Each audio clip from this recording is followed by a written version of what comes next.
Čia buvo oficialus Marko Rubio pranešimas. Skandalas kilo Vašingtone po to, kai Markas Rubijas ėmėsi veiksmų prieš Cupet, Kubos valstybinę naftos bendrovę, ir atsidūrė krizės centre. Susitarimas, kurio buvo bandoma atverti kelią milžiniškai degalų siuntai iš Floridos į Kubą. Šį penktadienį 2026 m. birželio 12 d. byla jau laikoma tiesioginių smūgių režimo energetikos sistemai, nes jie apima ne tik benziną ir dizeliną.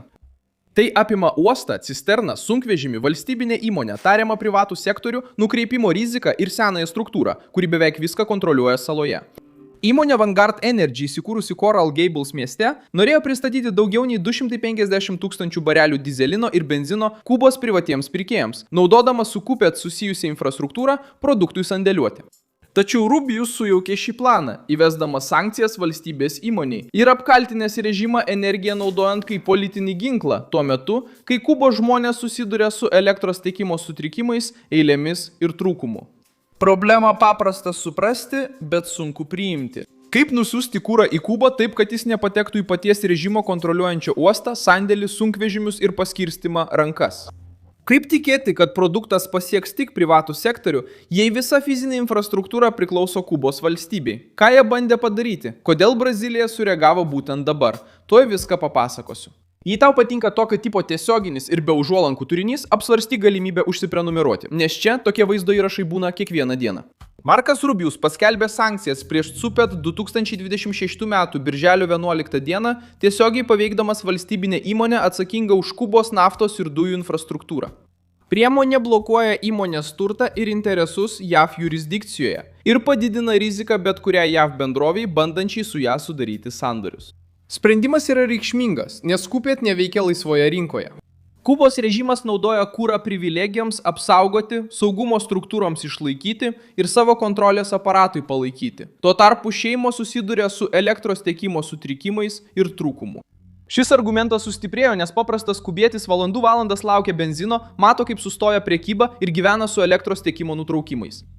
Tuo pačiu metu represinis aparatas toliau veikia. Stebėjimo tarnybos ir toliau dirba gatvėse, o režimo elitas išlieka apsaugotas. Sutartis, kuris sukėlė šią bylą, susijusi su Vanguard Energy, Floridoje įsikūrusi įmonė, norinčia išsiųsti didelį kiekį kuro į Kubą. Operacija numatė daugiau nei 250 000 barelių dizelino ir benzino, kuriuos žadėta parduoti privatiems Kubos pirkėjams. Popieriuje tai atrodė kaip parama verslininkams, tačiau praktiškai krovinys turėjo patekti per Kubos uostą. Naudoti su valstybinė sistema susietų sandėliavimu ir gabenti saloje autocisternomis. Būtent čia planas praranda įtikinamumą. Klausimas, kuris sugriauna gražiausią susitarimo versiją, yra paprastas. Kas visą tai prižiūri Kuboje? Įmonė gali pasirašyti dokumentą, pažadėti kontrolę ir teikti, kad produktas nebus perparduotas režimui. Tačiau, kai kuras pasiekia uostą, patenka į talpyklas ir išvežama sunkvežimiais, tikra kontrolė tampa beveik neįmanoma. Kuboje privatus verslininkas negali lengvai pasipriešinti karinės valdžios ar saugumo pareigūno įsakymui. Pirmasis kritinis taškas yra uoste. Tanklaiviui reikia leidimo, prišvartavimo, uosto paslaugų, saugumo, mokesčių ir vietinių operacijų. Matansas yra svarbi grandis būtent todėl, kad tai strategiškai svarbi vieta degalams. Problema tas, kad tokia infrastruktūra nepriklauso nepriklausomam privačiam sektoriui. Ji priklauso valstybinėms įstaigoms. Dar prieš pasiekiant tariamą privatų pirkėją, režimas jau gali uždirbti iš šios operacijos. Antrasis aspektas yra sandėliavimas. Tokiam kroviniui reikia talpyklų, matavimo, pumpavimo ir techninės kontrolės. Cupet įsitraukė į šią diskusiją, nes yra saloje naftą ir jos produktus valdančios sistemos dalis. Taip pat pasirodo tokios struktūros kaip Cimex ir Cuba Metai, susijusios su importu, prekyba ir Cuba Metales. Ligadas à importação, comércio e distribuição. Jei šios įstaigos tvarko krovinį, teikia paslaugas ar kontroliuoja srautą, susitarimas nustoja būti tik privačių pardavimų ir tampa spraga Kubos valstybei. Trečiasis punktas susijęs su autocisternomis. Po sandėliavimo kuras turi būti pristatytas pirkėjui.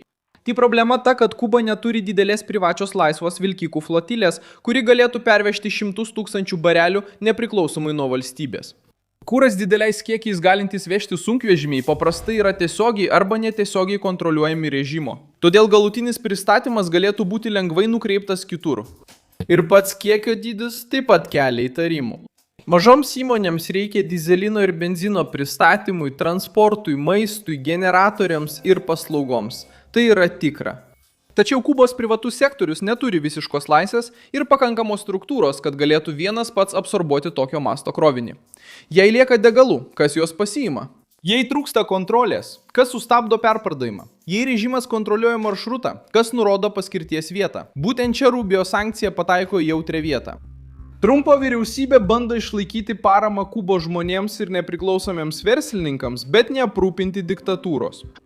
Ši riba tampa neįmanoma, kai operacija priklauso nuo Tsupet. Valstybinė įmonė tapo taikiniu, nes jis simbolizuoja energijos ir politinės kontrolės susikirtimo tašką. Jei režimui jos reikia, kad gautų degalų, verslas nėra toks nepriklausomas, kaip atrodė. Havana sureagavo, puldama Vašingtoną ir bandydama paversti sankciją bausme Kubos žmonėms. Šis atsakymas yra žinomas. Režimas visada kaltina išorę, kai jo vidinė struktūra žlunga. Tačiau realybė prieštarauja šiai versijai. Vyriausybė kontroliuoja tiek įvežimą, tiek paskirstimą. Ir tada kaltina kitus. O kai sąskaitą apmoka gyventojai?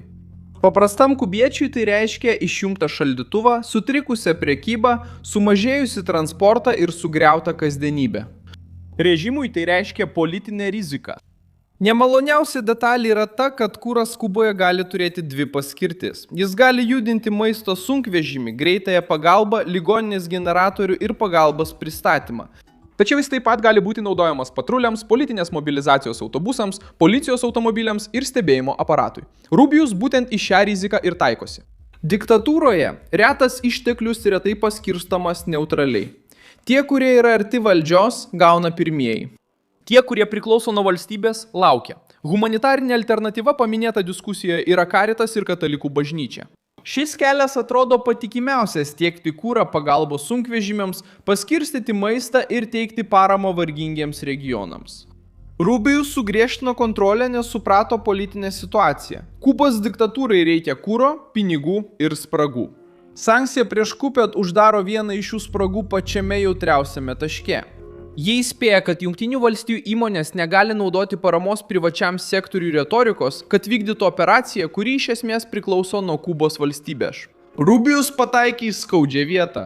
Kubos žmonėms reikia pagalbos, bet ne tokio modelio, kuris maitina tą pačią sistemą, kuri juos paliko be elektros, be benzino ir be laisvės. Aš esu Milsonas Alvesas, globalistas, internacionalistas ir mano tikslas yra kasdien jūs teisingai informuoti. Naujienų nuorodos yra vaizdo įrašo aprašyme. Paspauskite patinka šiam vaizdo įrašui, užsiprenumeruokite kanalą ir pabaigoje peržiūrėkite komentarus, kad dar labiau įsitrauktumėte į Milsono Alveso bendruomenę.